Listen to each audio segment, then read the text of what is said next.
Bienvenue à cette conversation humanitaire sur la crise du Grand Sud à Madagascar, dans le cadre du Forum humanitaire européen organisé par la Commission européenne et par la présidence française. Excellence, Monsieur Giovanni Di Girolamo, ambassadeur et chef de délégation de l'Union européenne auprès de la République de Madagascar et de l'Union des Comores, merci de nous accueillir dans votre délégation à Antananarivo pour cette conversation importante, essentielle et urgente.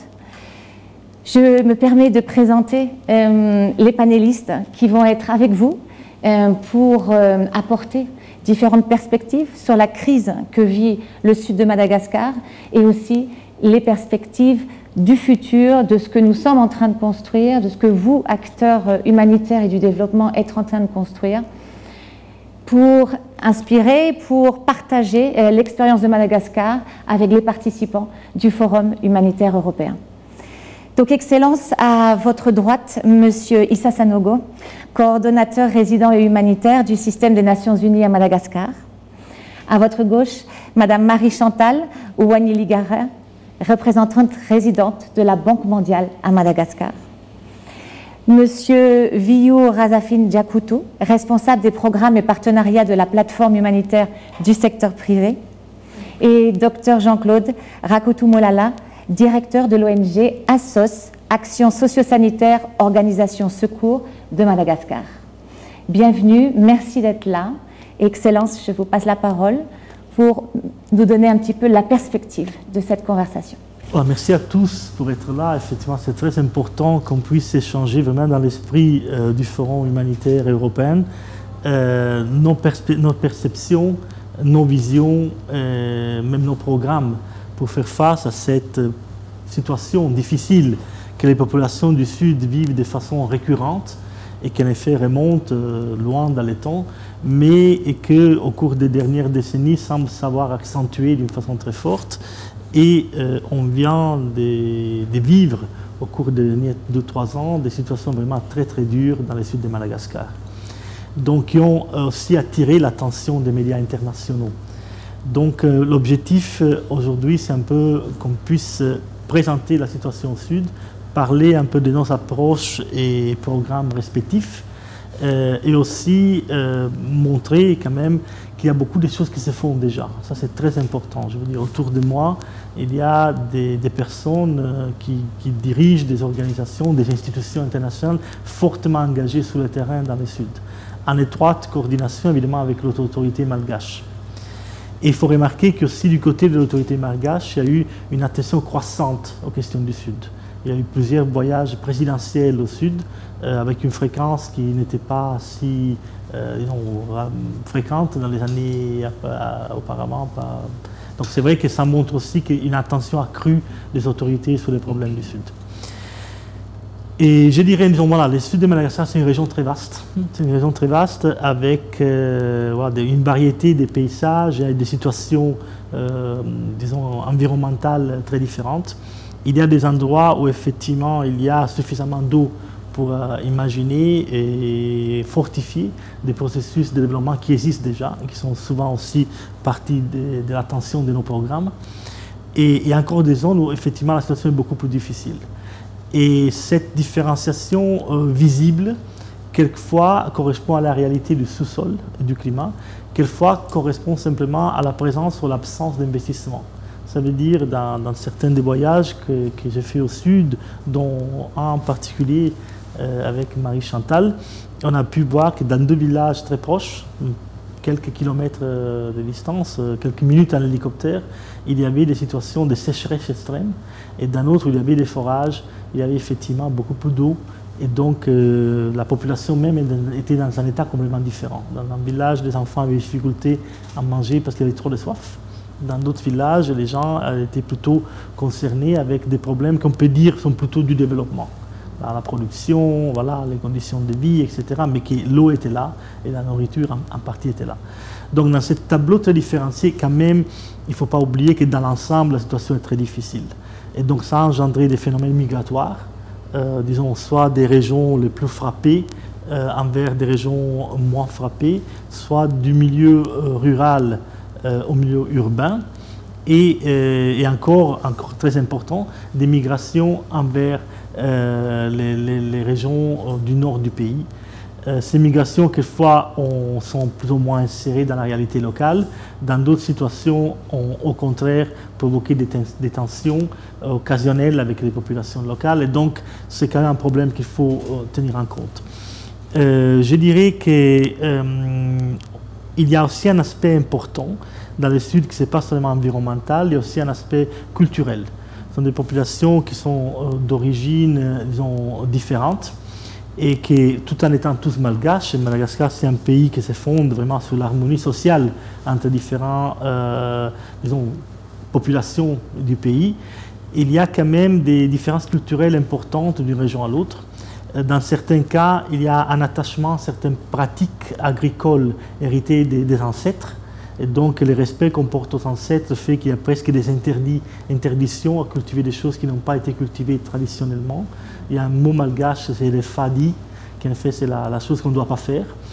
Et ceux-ci sont des facteurs qui demandent aussi une approche un peu plus anthropologique et une approche aussi plus respectueuse, on peut dire, de ces traditions.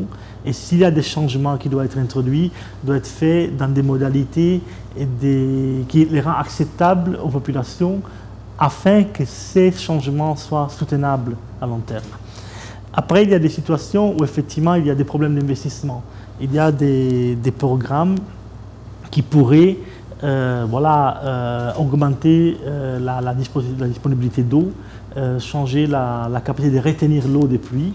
Il faut dire il y a des périodes de sécheresse extrême qui sont suivies par des cyclones, on peut dire. Aux parties des cyclones qui arrivent se transforment en des pluies torrentielles très limitées dans le temps avec une grande chute d'eau qui provoque l'érosion. Et donc voilà, ça réduit la possibilité de passer de l'humanitaire, qui c'est que beaucoup de nous faisons, à le développement proprement dit. Donc l'Union européenne a des programmes dans certaines régions du Sud qui sont capables de créer des filières agricoles, etc. Mais donc on parle des régions moins touchées par la sécheresse.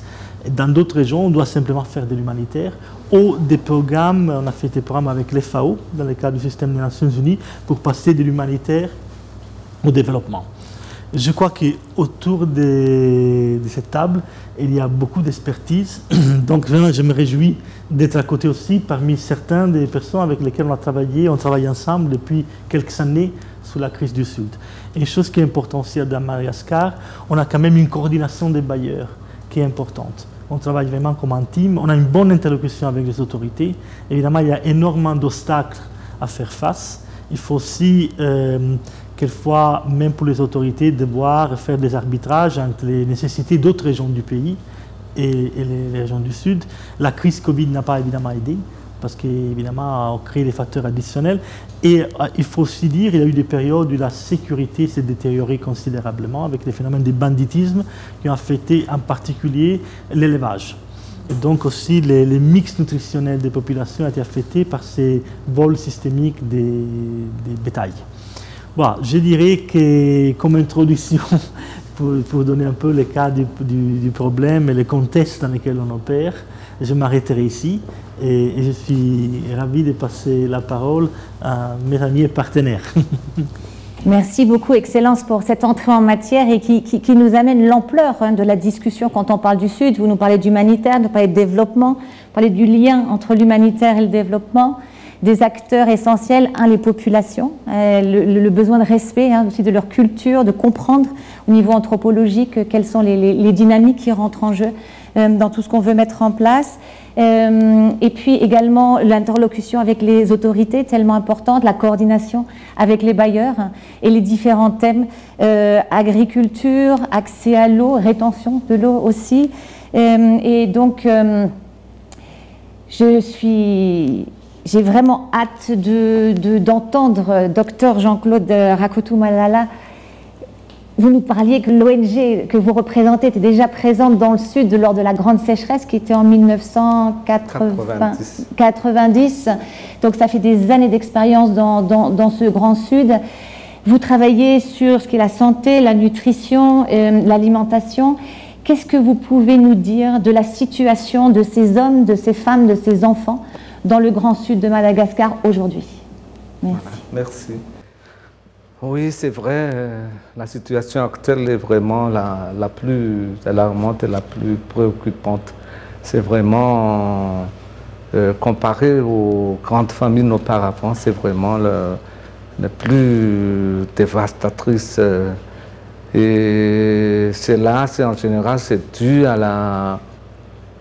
la sécheresse, à la faible pluviométrie, qui était très bas depuis quelques années. Bref, dû au changement climatique, qui avait eu un impact sur l'accès de la population à l'alimentation, parce que la sécheresse a détruit les cultures.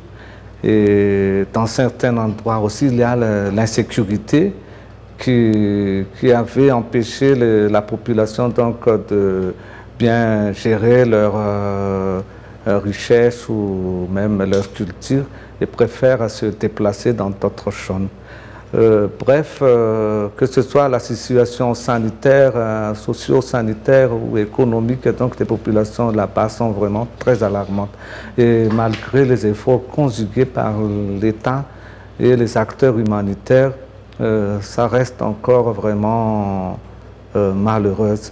Et on peut dire qu'il y a encore plus de la moitié de la population qui se trouvent dans cette zone sont encore dans une situation très préoccupante. Et malgré donc les appuis et tout ça, ils restent encore vraiment très vulnérables. Mais l'autre point, c'est que actuellement, on constate qu'ils dépendent de l'aide extérieure. Et en plus de cela, malgré leur souffrance, ils s'attachent toujours à leur valeurs culturelles qui empêchent parfois quand même à leur développement. Mais ils s'y attachent toujours et ça aussi c'est quelque chose vraiment à voir de près. Merci beaucoup, docteur. Et quand vous voyez tous ces aspects-là, bon, donc tous ces efforts conjugués pour progresser et pour avancer, quelle est, selon vous, la direction qui semble fonctionner et qu'il faudrait continuer à suivre? Je pense qu'il faut continuer quand même à donner cette assistance et à renforcer même. Parce que récemment, par exemple, on avait mené des activités de mobilisation sociale, sensibilisation sur l'alimentation, parce que ce qu'on avait constaté que même pour la pratique alimentaire, l'alimentation des nourrissons et des jeunes enfants, il manque vraiment beaucoup de connaissances, surtout pour les mères. Donc vraiment, on avait fait des actions dans ce sens, tout au moins pour renforcer donc les compétences des femmes en matière d'alimentation de nourrissons des jeunes enfants.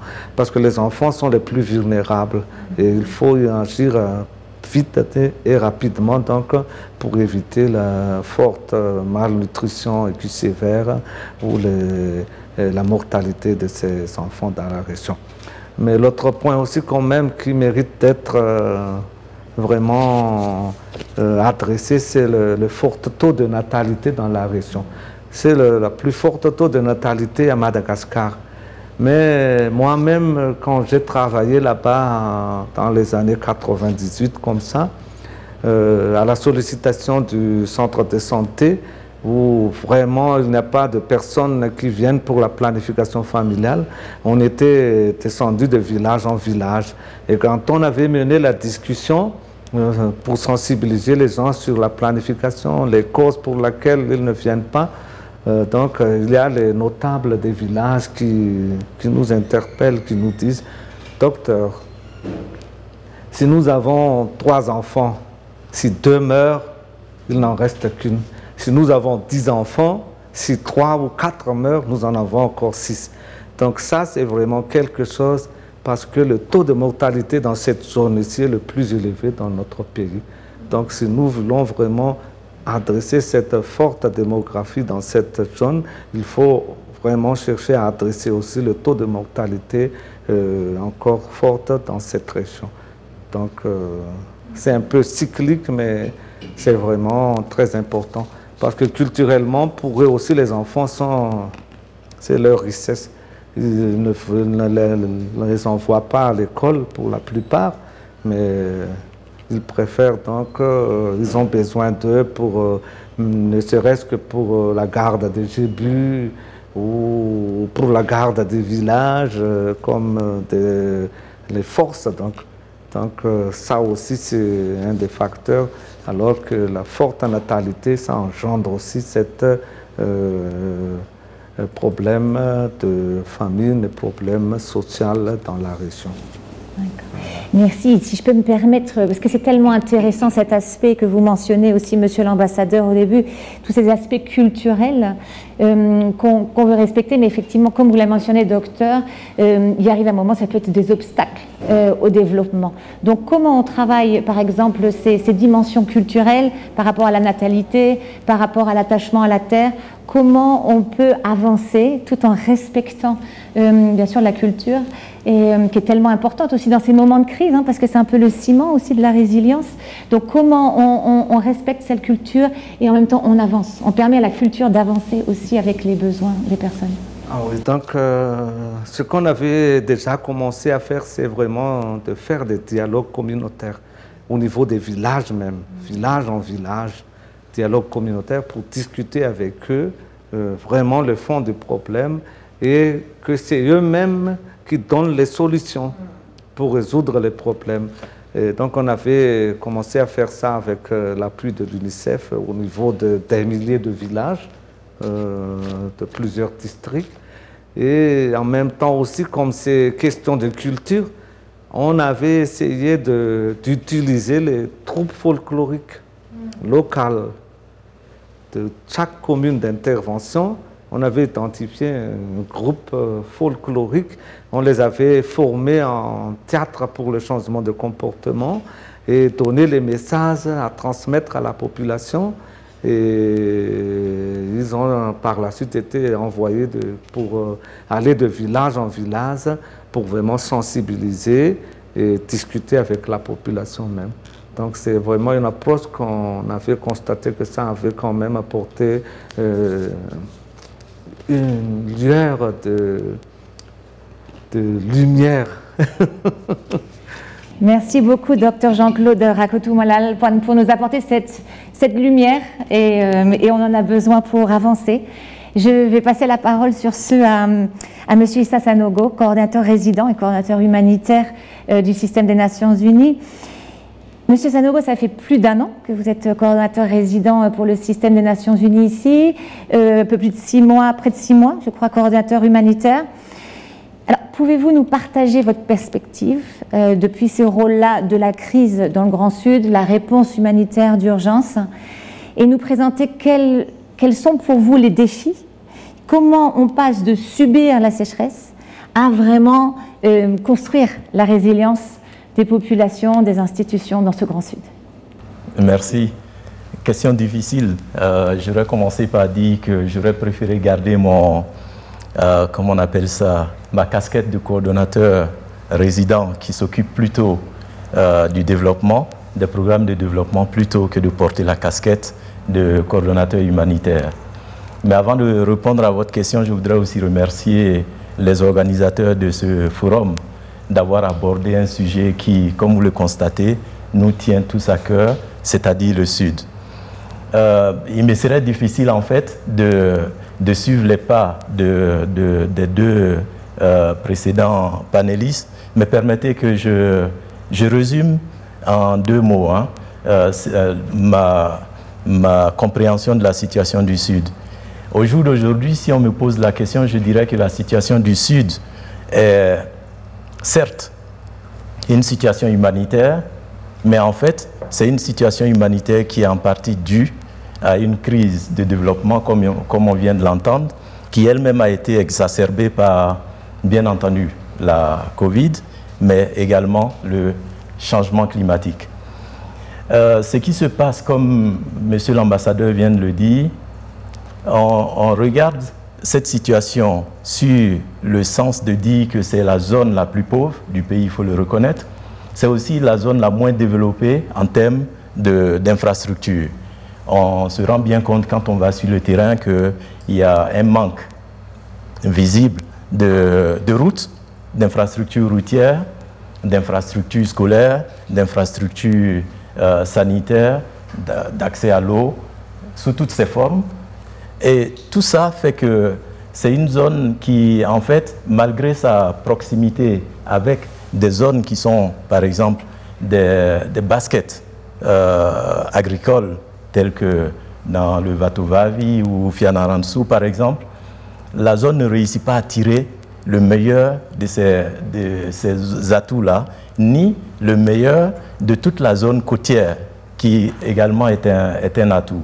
Ce qui fait que la zone a du mal à amorcer son développement. Le deuxième aspect, c'est que, ça a été dit, c'est une zone qui est structurellement aride. Et du fait d'être structurellement aride, de temps en temps, on est confronté justement à ces pics de sécheresse qu'on a connus et qui, par exemple, pour le dernier, on vient de le dire, est considéré comme étant la plus sévère durant ces 40 dernières années. Et ça s'est exacerbé également par le fait qu'on a eu en plus l'invasion acridienne, on a eu les vents de sable qui ont détruit le reste des cultures qui restent, à tel point que les régions du sud, certaines ont connu jusqu'à 60% de pertes agricoles.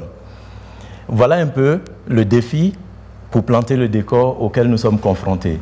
Et donc, du coup, nous nous retrouvons dans une situation humanitaire, mais qui n'est pas la meilleure position dans laquelle il faut se situer, parce qu'il faut absolument chercher à aller vers la résilience si on veut casser ce cycle humanitaire. Maintenant, il est clair que, comme le disait Dr Jean-Claude, on a besoin de répondre à cette situation humanitaire. Je dois commencer par remercier les donateurs, parce qu'il y a eu cet élan de solidarité en appui aux efforts du gouvernement qui nous ont permis de lancer 2 appels éclairs qui totalisent 230 millions de dollars et dont, je dois le dire, 80% a été financé. Ça a permis vraiment une mise à l'échelle des réponses et ça a permis également, j'allais dire, une durabilité de la réponse.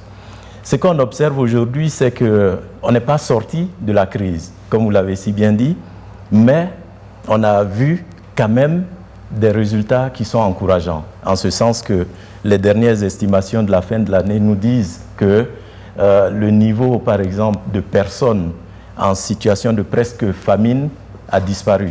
On est maintenant avec peut-être 30% de la population d'ici avril qui seront plutôt en situation d'urgence et à peine 8% de la population du Sud qui sera en situation encore de crise humanitaire aiguë. Ça veut dire que dans la durée, on a atteint des résultats. Et la dernière surveillance nutritionnelle, par exemple, de UNICEF, qui a été présentée il y a une semaine seulement, corrobore aussi cette évolution positive. Mais ça pose la question de savoir est-ce qu'on est sorti de l'urgence. Quand on regarde, par exemple, les cyclones auxquels nous avons été confrontés récemment, c'est très difficile de dire on est sorti complètement de l'urgence. Et c'est pour ça que je suis d'accord avec vous pour dire qu'on doit persévérer. Mais en même temps qu'on persévère, il faut qu'on trouve les moyens de commencer à créer cette résilience des populations et également d'apporter, justement, de combler ce gap de développement qui, sans lequel on risque d'être confronté à cette répétition sans cesse de la crise humanitaire. Je m'avais dit que pour ce qui concerne le système des Nations Unies, on vient de signer le cadre de coopération avec le gouvernement qui essaie de regarder 4 priorités. La première, bien entendu, c'est les questions de gouvernance, d'état de droit et de sécurité, vous en avez parlé. Et le Sud est caractérisé aussi par des poches d'insécurité. La deuxième, c'est le capital humain. Je parlais tout à l'heure du fait qu'il n'y a pas d'école de santé suffisamment. Ça aussi, c'est important. La troisième, c'est le fait qu'il y a, comme vous l'avez dit, c'est une population qui est jeune, a besoin aussi d'opportunités d'emploi, etc., etc. Donc, c'est une priorité. Et la dernière, c'est le fait que quand le Sud ne va pas, cette population monte vers les endroits où il y a plus de pression sur les forêts, sur les zones endémiques, etc. Et donc la gestion de l'environnement également est une priorité.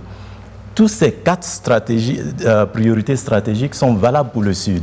C'est pour ça que dans notre cadre de coopération, on essaye de regarder comme des principes opérationnels le fait qu'on doit allier l'humanitaire au développement et à la paix. Et donc pour nous, cette question du nexus est un aspect très important parce que ça nous permet de coordonner, de créer de la cohésion et des complémentarités par rapport à nos programmes au sein des Nations Unies, mais aussi avec nos partenaires stratégiques. C'est pour ça que nous communiquons beaucoup, nous coordonnons beaucoup avec l'Union européenne, la Banque mondiale, etc. L'autre principe, c'est qu'en interne, on est d'accord qu'il est important qu'on puisse travailler sur le nexus, mais l'existant lui-même de nos programmes doit se coordonner. Et donc, ce travail de programmation conjointe est également un principe opérationnel que nous sommes en train de promouvoir en interne pour essayer de changer de paradigme. Ce paradigme de la désolation qui se colle au Sud. C'est un peu ça qu'on veut changer à travers cette stratégie. Je vous remercie. Merci beaucoup, coordinateur résident, de nous avoir apporté ces perspectives autour de la coordination, la cohésion, la complémentarité, ce nexus et cette invitation, cet appel, je dirais, à changer de paradigme pour qu'effectivement on ne parle plus de désolation, mais qu'on consolide ces résultats que vous avez pu observer et combler ce gap vers le développement comme vous nous y invitez. Merci beaucoup et je vais me tourner vers Monsieur Viu Raza Finjakutu de la plateforme humanitaire du secteur privé. Vous êtes responsable des partenariats et des programmes. Donc le secteur privé à Madagascar est très impliqué dans la réponse aux catastrophes. On le voit là récemment dans la réponse aux cyclones. Alors notre question, c'est au niveau du Sud, au niveau de la sécheresse dans le Sud, quel rôle vous jouez, quel rôle vous aimeriez pouvoir jouer, quels sont vos atouts et les ressources dont vous disposez pour intervenir là-bas, quels sont aussi les obstacles que vous voyez et un peu quelles sont vos idées, vos perspectives pour garantir un investissement soutenu et une contribution soutenue de votre part, du secteur privé dans le Sud. Merci beaucoup. Merci beaucoup Amélie. Tout d'abord, avant de pouvoir répondre à votre question, je tiens tout d'abord à remercier les organisateurs pour cette séance de discussion qui me semble très très cruciale au moment où l'on parle. Et je tiendrai aussi à faire une brève présentation de ce qu'est la plateforme humanitaire du secteur privé.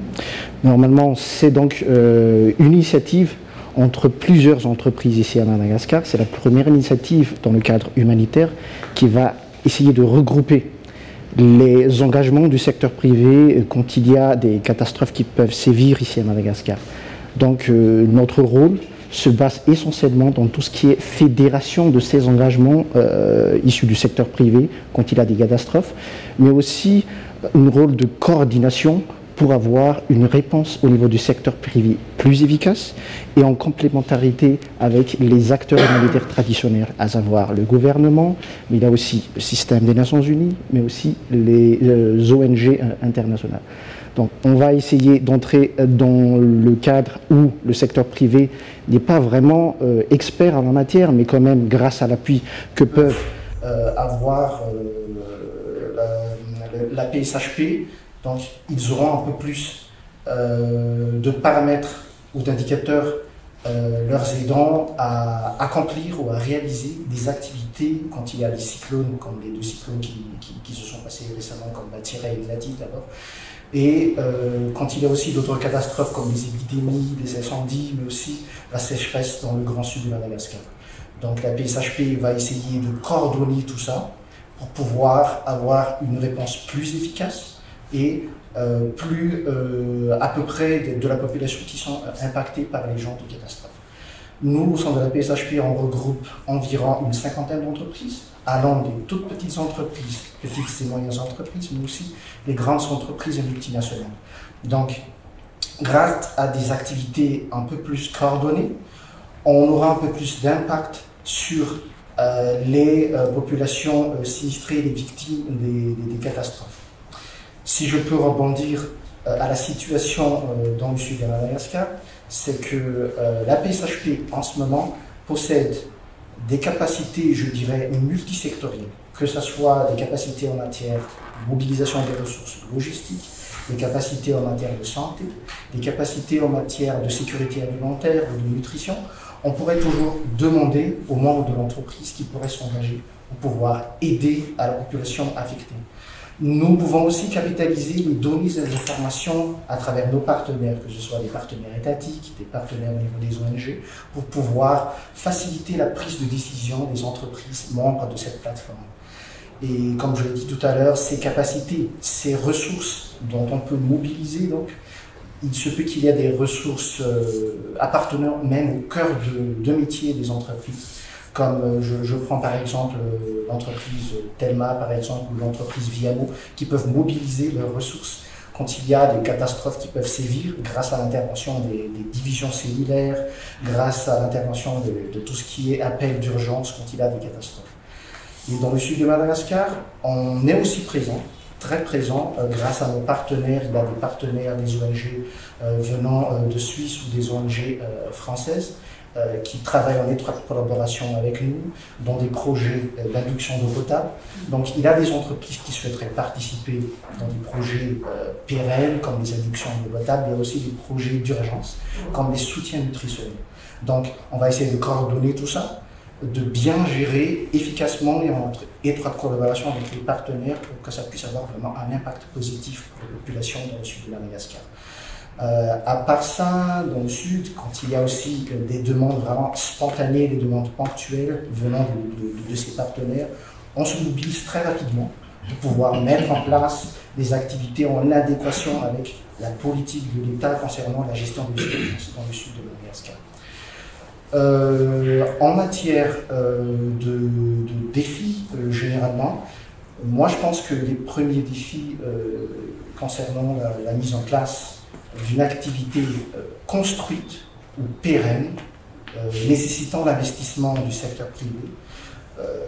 Je vais simplement lancer tout ce qu'a dit monsieur le coordonnateur résident, ainsi que les autres panélistes, qui disent qu'au niveau de l'insécurité, au niveau de l'état des infrastructures routières, etc., ça c'est vraiment un grand défi, un challenge. On devrait mettre en place ou discuter vraiment en amont quelles sont les probabilités pour que le secteur privé puisse s'investir dans un cadre vraiment serein dans les activités liant les interventions d'urgence, mais aussi les activités de réduction des risques de catastrophe et de développement en même temps. Donc, si on va mettre en place des politiques incitant ou facilitant tout ce qui est investissement dans le sud, nous, au sein de la PSHP, on pourrait discuter ensemble sur les possibilités de mettre en place ces politiques stratégiques pour pouvoir bien implémenter les activités construites et structurées, et aussi de manière pérenne. Parce que la pérennisation, c'est un des grands défis aussi à mettre en place dans le grand sud de Madagascar. Et je pourrais aussi dire qu'au niveau international, la PSHP est aussi membre d'un réseau international qui s'appelle le Connecting Business Initiative, qui chapeaute environ plusieurs plateformes humanitaires du secteur privé à travers le monde, dans 13 pays, dont Madagascar fait partie, mais il y a aussi Côte d'Ivoire par exemple, Myanmar, Haïti, Philippines, etc. Donc nous avons aussi des appuis au niveau du Connecting Business Initiative pour mettre en œuvre des projets dans le sud de Madagascar. Des projets de développement, comme les inductions d'eau potable, des projets de réponse aussi d'urgence pour subvenir rapidement aux besoins des plus nécessiteux. Donc je pense que faire un lien entre l'initiative du secteur privé dans le développement et toujours en partenariat avec les acteurs humanitaires traditionnels, ça pourrait améliorer vraiment le cadre des réponses d'urgence et tout ce qui est implémentation des projets de développement dans le sud de Madagascar. Reste à mettre en place ces défis dont on a déjà parlé tout à l'heure, c'est pouvoir investir dans un cadre vraiment serein. Mais on ne peut pas y aller tout seul sans l'aide de nos partenaires, que ce soit partenaires des autorités nationales, des autorités locales, mais aussi des autres partenaires qui peuvent financer aussi cette initiative du secteur privé. Merci beaucoup. Merci beaucoup pour nous apporter cette perspective du secteur privé assez unique à Madagascar au niveau de son développement, de son implication et de sa mobilisation. Deux mots que je retiens et qu'on entend, on l'avait entendu aussi dans les autres interventions, mais auxquelles vous avez donné une signification très particulière, c'est partenariat, donc vraiment partenariat ensemble pour réussir, mais aussi vous avez parlé pour établir un climat serein, pour pouvoir investir et pouvoir mobiliser, la façon dont vous mobilisez aussi l'international, les autres secteurs privés pour qu'ils puissent contribuer à ce grand sud de Madagascar. Et vous avez parlé de politique stratégique, de vraiment multisectorielle, vous avez parlé des multi-aléas, de l'importance d'aborder les différents thèmes humanitaires, développement, réduction des risques aussi. Donc merci pour toutes ces perspectives et cette implication.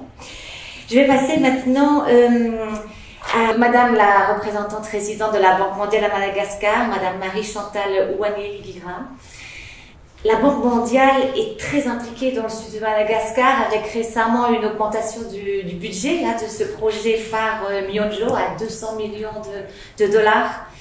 Donc une question qu'on pourrait se poser, c'est quel est le rôle en fait? Quel est le rôle de la Banque mondiale? Quel est le rôle d'un acteur de développement dans ce grand sud, dans un contexte de crise humanitaire? Quelle est votre vision pour justement, non seulement depuis ce rôle dans un contexte humanitaire, mais vers le développement, quelle vision vous avez pour ce développement du Grand Sud? Et comment vous comptez renforcer ce lien, justement, dont on parle dans les différentes interventions, entre des activités de première nécessité, de réduction des risques, de développement? Merci.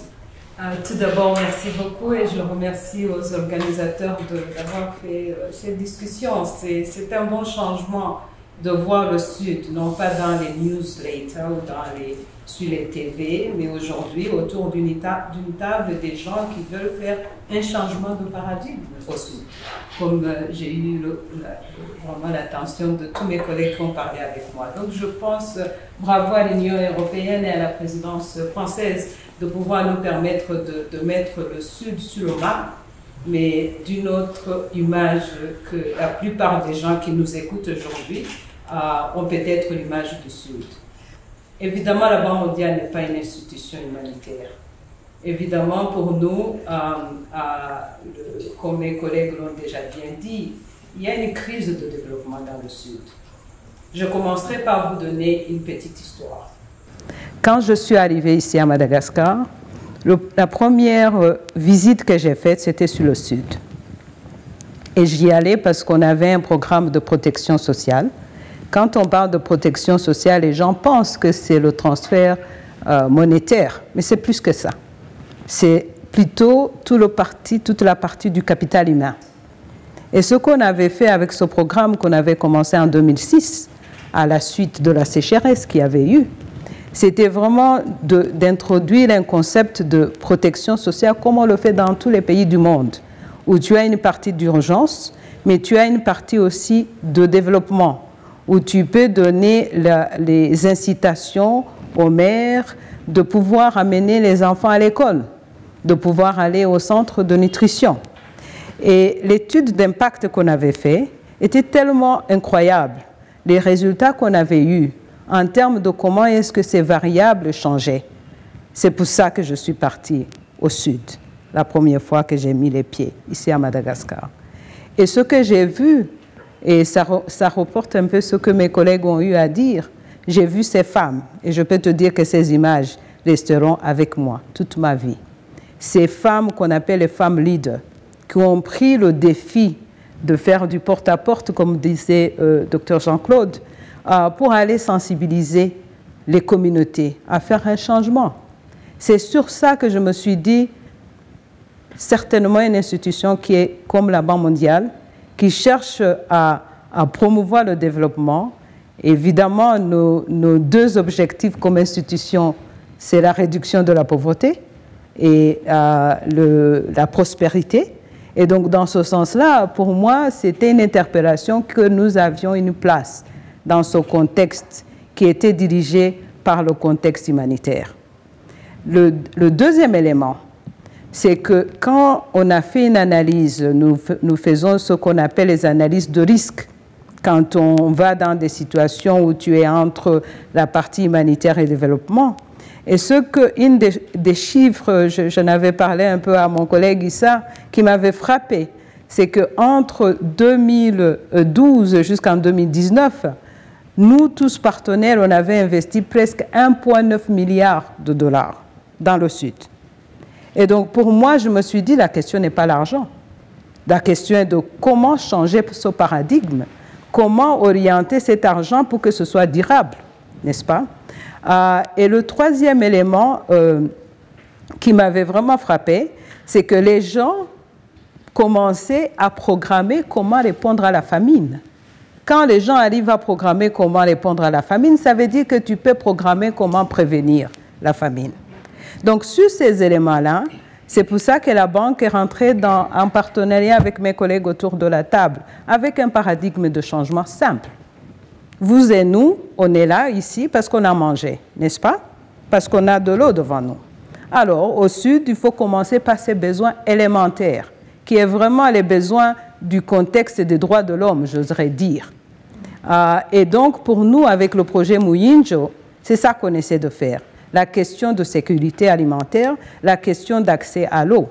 Une fois que tu as ces éléments-là, une fois que tu donnes le choix aux gens, comme le disait Jean-Claude, docteur Jean-Claude, je peux t'assurer que les gens prennent leur destinée en main et peuvent faire le changement. Je l'ai vu au Sud, donc j'y crois. Alors, en faisant le programme Muyinjo, c'est ça qu'on fait. On donne l'opportunité aux femmes, aux hommes, aux enfants du Sud de pouvoir prendre leur destinée en main. On donne la capacité aux autorités locales de pouvoir délivrer des services. Parce qu'on ne peut pas délivrer des services à partir de Tana. Il faut le faire localement. C'est ça le changement, c'est ça le défi. Et les images que quelqu'un m'a envoyées hier, Amélie, m'a donné beaucoup d'espoir. Comme disait tout à l'heure Issa, de voir le Sud tellement vert, ça veut dire que peut-être on a une chance de bâtir et de faire ce premier choix où on peut faire le jump, où on peut faire la soudure et permettre aux gens de se prendre en charge. Deuxième élément qui est très important, et je serai heureuse de le dire et de rassurer mes collègues ici, on travaille beaucoup avec l'Union européenne, on va mettre presque 300 millions de dollars dans les routes au Sud. Parce qu'une fois que tu as fait ce concept de sécurité alimentaire, il faut rapprocher le Sud du reste du monde, comme le disait tout à l'heure Issa. Nous faisons un effort délibéré de mettre de l'argent pour vraiment faire les routes comme la RN10. C'est une route de 400 km, mais c'est une route potentielle. De peut-être joindre l'Union européenne sur la RN13, de faire la RN12A. Ça, c'est des éléments qui, j'espère, vont amener ce changement. Mon collègue du secteur privé parlait du secteur privé. Alors, je suis très heureuse de dire que depuis quelques années, on travaille avec Bovima. Et l'idée, c'est simple. C'est de dire si on peut utiliser la ressource locale pour créer des valeurs ajoutées. Donc, dans ce sens-là, ce paradigme, petit à petit, va se mettre en place. Les gens sont nourris, ils ont accès aux routes et ils ont accès au marché.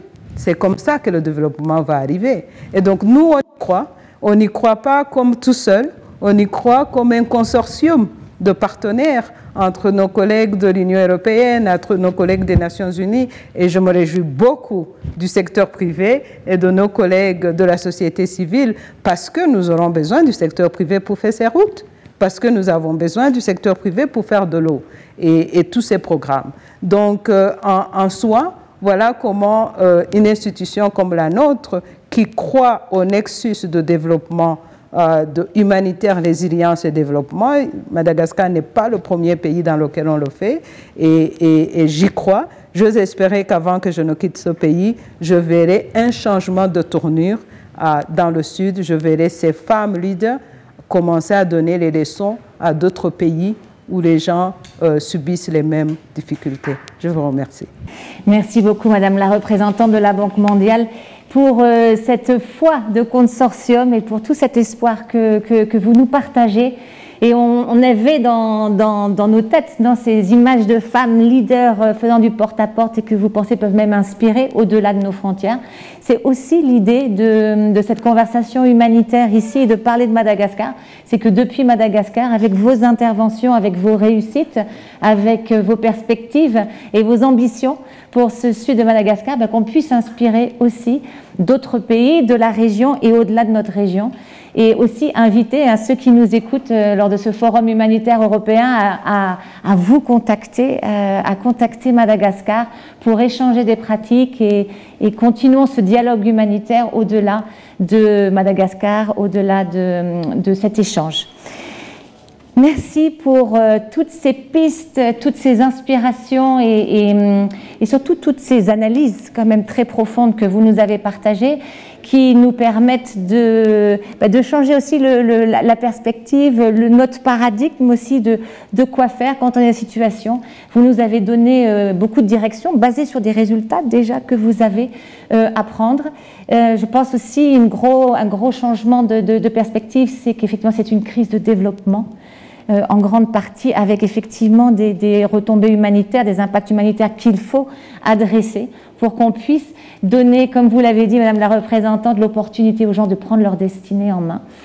Et alors pour clôturer cette conversation magnifique, j'aimerais vous demander, avec tous ces points d'action que vous avez partagés, par quoi commencer? Est-ce qu'en 2 minutes, je voudrais vous dire et par quoi on pourrait commencer? Donc je vais vous demander, Monsieur l'ambassadeur, si vous voulez bien commencer, ou par quoi peut-être la délégation même de l'Union européenne ici à Madagascar, quel est le focus pour continuer sur cette lancée de développement du sud de Madagascar?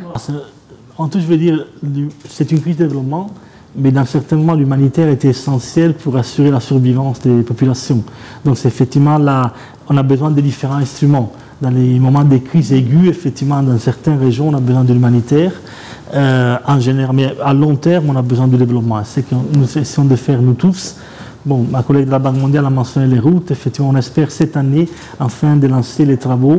On y est prêt de la RN13, qui devrait être un des axes qui connecte le sud de l'Est jusqu'à l'ouest du pays. Je dirais, pour commencer, on peut dire qu'on a déjà commencé, mais fondamentalement, c'est ça. Avoir des approches différentes, coordonnées, selon les différentes zones, autour de certains axes essentiels. Avant tout, bon, les infrastructures sont très importantes. C'est très important d'assurer la résilience de la population.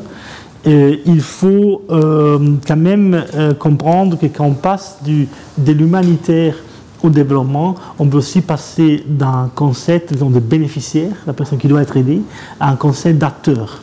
Il faut effectivement faire suffisamment des investissements, et donc là, le rôle du secteur privé est essentiel, mobiliser assez de la société civile pour qu'il y ait une participation populaire, pour qu'il y ait effectivement une mobilisation des ressources locales, mais il faut donner aux gens la possibilité de valoriser leurs propres ressources. Et après, tenir compte de tous les facteurs conventionnés, culturels, anthropologiques, etc., comprendre qu'au centre de tout ça, il y a la personne humaine. Ça veut dire que les différentes populations du Sud doivent être regardées avec respect, je dirais grand respect vu la résilience qu'ils ont montrée jusqu'à présent, et leur donner les outils pour que chacun de ces populations puisse, à l'intérieur de sa zone, quand même aborder un modèle de développement le plus possible soutenable dans l'ensemble. Donc voilà, c'est un peu un mix de grandes opérations, de bonnes coordinations, de participation de plusieurs acteurs et de solutions différenciées où c'est possible. Merci beaucoup, Monsieur l'ambassadeur. Cette coordination autour d'axes essentiels, et je dirais presque axes au sens figuré et propre, puisque tous vous avez mentionné l'importance des infrastructures et des routes pour ouvrir ce sud au développement et de passer de bénéficiaire à acteur. Une belle métaphore aussi pour exprimer. Est-ce que je peux vous demander, Monsieur le responsable des programmes et partenariats de la plateforme humanitaire du secteur privé, quel serait en 2 minutes ce que vous voudrez nous partager de comment on avance là, on continue à avancer? Merci beaucoup. Donc moi, pour résumer tout ça, moi je pense que le mainstream, il faudrait intégrer le secteur privé. On devrait intégrer le secteur privé parce qu'ils ont des engagements par rapport à leurs activités quotidiennes, par rapport à la population exposée au type de risque de catastrophe. Si à travers la plateforme humanitaire du secteur privé, on pourra aider ces membres, ces entreprises membres, à décider, à mieux décider des activités de développement, des activités de réponse d'urgence, mais aussi si on parle vraiment de business, quand on va aller dans le sud de Madagascar pour investir dans le business, on pourrait aussi créer des activités génératrices de revenus pour la population dans le sud. Ça, c'est quelque chose aussi d'important. Et grâce à la collaboration, je dirais, globale entre ces partenaires qui se spécialisent dans le développement dans le Sud, intégrer les initiatives du secteur privé, moi je pense que ça pourrait vraiment aider ou contribuer au développement du Grand Sud, toujours en s'alignant avec la politique générale de l'État concernant le développement dans le Grand Sud de Madagascar. Merci beaucoup. L'important, c'est, vous le répétez tous, de l'alignement avec les politiques de Madagascar. Et j'ai beaucoup aimé votre appel, parlons business et créons des activités génératrices de revenus dans ce sud, dans cette population, avec ces femmes, avec ces jeunes aussi, tout ce potentiel donc, à mettre en valeur. Merci, docteur Jean-Claude, monsieur le directeur de l'ONG ASSOS. Est-ce que je peux vous demander vos directions en 2 minutes? Quelles sont les étapes que vous pensez qu'il est nécessaire de suivre maintenant? Voilà, merci beaucoup. Je relais un peu ce que son Excellence avait dit tout à l'heure. Vraiment, c'est transformer la population locale là-bas de bénéficiaires en acteurs. Ça, c'est très important. C'est vraiment leur donner la chance d'avoir une appropriation des actions à faire pour leur développement, que ce soit dans le domaine de la santé, que dans le domaine de la développement sécurité alimentaire. Mais j'attire notre attention sur le fait que la terre là-bas, le sol là-bas, c'est vraiment facilement cultivable. Mais c'est le manque d'eau, la sécheresse qui empêche les gens de vraiment faire la culture. Et que, comme moi-même, j'ai vécu là-bas 2 ans pendant la famine en 93-94. Moi, je vis, c'est inimaginable le flux d'eau dans les rivières pendant la saison de pluie. Et là, déjà, à l'époque, je me suis dit, pourquoi on ne fait pas de barrages, de réservoirs d'eau? Comme ça, on peut, pendant la saison sèche, on peut le faire écouler petit à petit pour inonder les surfaces cultivables. Ça pourrait vraiment résoudre beaucoup de problèmes au niveau de cette zone. Donc vraiment, il faut penser aussi à cela, en plus des infrastructures routières, parce que ces infrastructures routières, ça nous permettra d'avoir un accès facile. Donc il y a des zones vraiment riches en produits agricoles là-bas, mais c'est difficile de les exporter au niveau des autres zones qui ont subi la sécheresse, etc. Donc si on arrive vraiment à résoudre cela aussi, ça pourrait nous permettre d'adresser à long terme le problème de sécheresse et de famine dans la région. Merci. Merci beaucoup, monsieur le directeur. L'eau, non, ce manque d'eau et l'importance, et quand vous nous parlez de la richesse qui est existante, donc comment l'eau peut activer en fait toute cette richesse et l'appropriation de leur propre développement par les communautés. Madame la représentante résidente, quelle serait votre invitation pour avancer dans cette direction en 2 minutes? 3 choses. La première, c'est que je salue beaucoup l'attention du gouvernement sur le Sud. Et je veux que ça se maintienne. Je veux que ça continue. Ça, c'est la première chose. Parce qu'une institution comme la mienne ne sera pas au Sud si le gouvernement n'est pas engagé. Donc ça, c'est la première chose. La deuxième chose, c'est la résilience des populations. Et ça tourne autour de beaucoup de choses. La question d'eau, elle est fondamentale. C'est the elephant in the room. La question de pouvoir anticiper les changements climatiques et de pouvoir enrayer, être un peu en avant de ça. On avait fait une analyse en 2012, figure-toi, et on avait analysé, on savait que la question climatique pouvait être un facteur de problème au sud. Imaginez si on avait agi à ce moment-là, qu'est-ce qui se serait passé aujourd'hui? Différemment. Donc, pour moi, la résilience des populations, elle est fondamentale. Si tu lui donnes le choix de faire ça, ils vont pouvoir le faire. Je l'ai vu, j'ai vu les chefs de village prendre la question de fertilité des enfants de 13 ans et en faire le problème. C'est faisable. Ça, c'est la deuxième chose. La troisième chose, évidemment, c'est une crise de beaucoup d'éléments d'infrastructure, que ce soit les routes, que ce soit l'eau, que ce soit toute la question de productivité agricole. Et ça, c'est des choses qu'on peut résoudre, à mon avis. Des institutions comme la nôtre ou comme les collègues autour, c'est faisable. Et ce que je voudrais souhaiter, c'est que cet arrangement qu'on a autour de cette table aujourd'hui se retrouve dans chacun des projets qu'on fait. Que je retrouve le privé, parce que moi j'en ai besoin pour faire la route, pour faire l'eau, que je retrouve les Nations Unies pour pouvoir passer de l'humanitaire à la résilience. Ils ont la connaissance, je vais mettre ça à profit. Que j'ai l'Union européenne qui peut faire un instrument, un ensemble d'instruments différents, comme la Banque mondiale. On peut intervenir dans l'humanitaire, dans le développement. Donc pour moi, c'est 4 éléments. Et on y est, hein, on commence, j'ai beaucoup d'espoir. Hein, le chemin est encore rempli de beaucoup d'obstacles, mais si le développement était facile, pourquoi on serait ici? Donc je crois que c'est dans des situations comme ça qu'il faut qu'on se le rêve et qu'on se dise, il faut qu'on soit du côté de celui qui n'a pas la voix. Merci. Merci beaucoup pour cette inspiration d'être aux côtés de celui qui n'a pas la voix. Et ce triptyque d'intervention, donc continuer vraiment motiver et remercier, saluer cet engagement du gouvernement, travailler sur la résilience des populations et l'accès aux infrastructures. Et comme vous dites, c'est possible, c'est en train d'être fait. Et tout en garantissant qu'on continue à marcher ce chemin, tous les différents partenaires ensemble. Alors, monsieur le coordinateur résident, en tant que coordinateur aussi humanitaire, face à cette double casquette, j'ai envie de customiser un petit peu la question, si vous me permettez. Et toujours la même chose, comment est-ce qu'on avance? Mais alors à ce moment-là, avant les mots de clôture de monsieur l'ambassadeur, que vous nous partagiez votre appel aux partenaires ici présents, mais aussi à ceux qui nous écoutent, qui sont aussi des partenaires, des personnes engagées dans l'humanitaire, dans le développement, dans le Nexus. Donc quel est votre appel?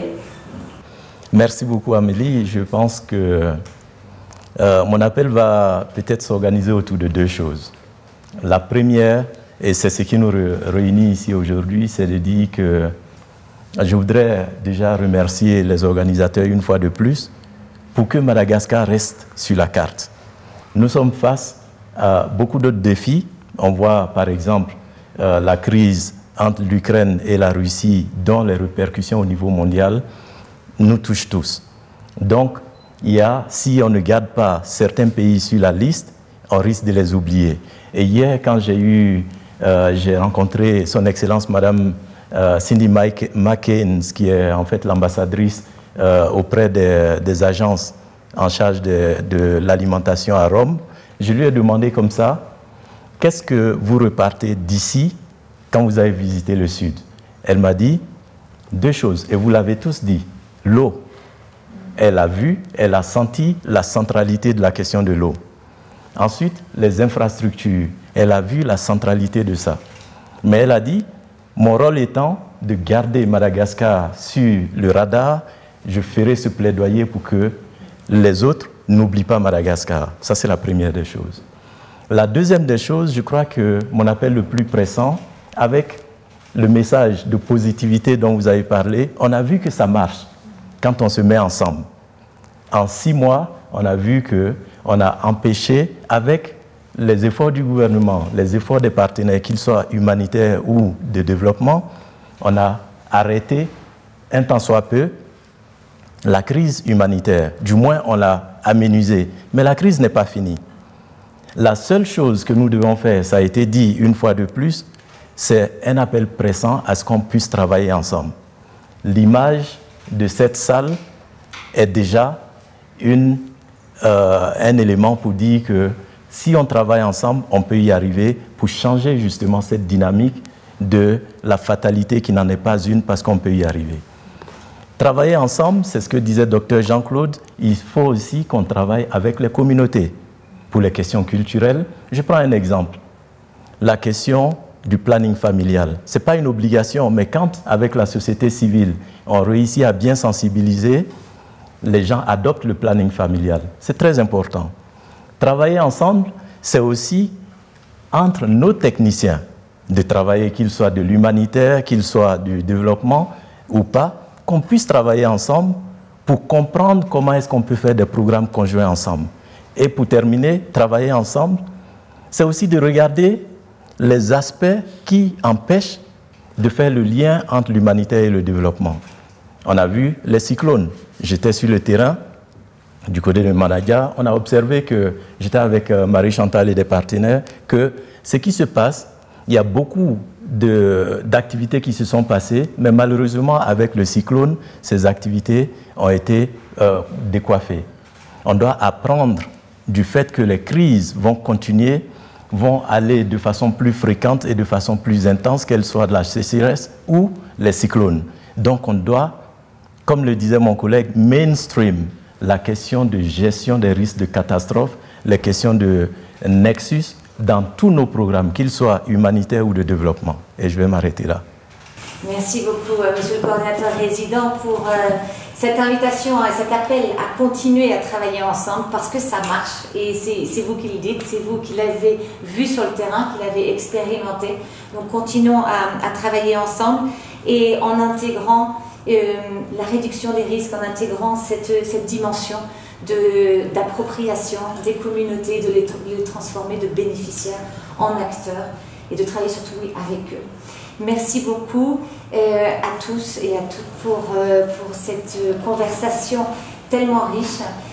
Merci Monsieur l'ambassadeur et chef de délégation de l'Union européenne auprès de la République de Madagascar et de l'Union des Comores de nous avoir reçus ici dans votre délégation à Antananarivo pour cette conversation humanitaire et je vous laisse la parole pour clôturer ce riche dialogue. Oh, je veux dire, en fait, cette conversation, c'est un peu vraiment dans l'esprit que le Forum humanitaire veut faire. Ça veut dire mettre des expériences européennes et des expériences du reste du monde ensemble pour faire face à des crises spécifiques. Donc, Madagascar est un cas particulier, mais un cas qui a été à la une des journaux il y a quelque temps et jusqu'à très récemment, exactement pour la gravité de la crise. Donc on a pu l'indiguer quand même, on a pu l'indiguer, et voilà, mais on sait qu'il y a quand même, face à une certaine résilience des populations, quand même des fragilités existantes. Donc comme mes collègues ont dit, il faut continuer, il faut foncer, il faut aller de l'avant, et en gardant toujours cet esprit qu'on n'y arrive pas tout seul, mais en mettant ensemble nos expériences et notre approche différente, je crois là on peut vraiment aborder des crises spécifiques et essayer sinon de les résoudre, au moins de les rendre beaucoup moins graves. Et donc je crois que ça c'était un peu l'idée du Forum humanitaire, que c'est une initiative qu'on espère se reproduira, parce que je crois que ça va exactement dans la bonne direction, en tenant compte malheureusement qu'on est dans une situation où il y a plusieurs crises graves dans le monde, et comme a été bien dit, il faut toujours, les crises arrivent quand moins on l'attend, et donc il faut effectivement avoir cette logique de réaction conjointe et rapide pour essayer d'éviter que les conséquences des crises soient plus graves que nécessaire.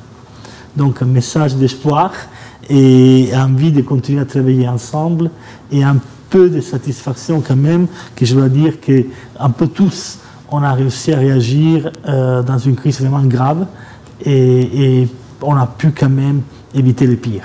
Donc voilà, donc ça c'est quand même, ça donne aussi de l'espoir. Et quand on veut, on arrive à faire quelque chose quand même.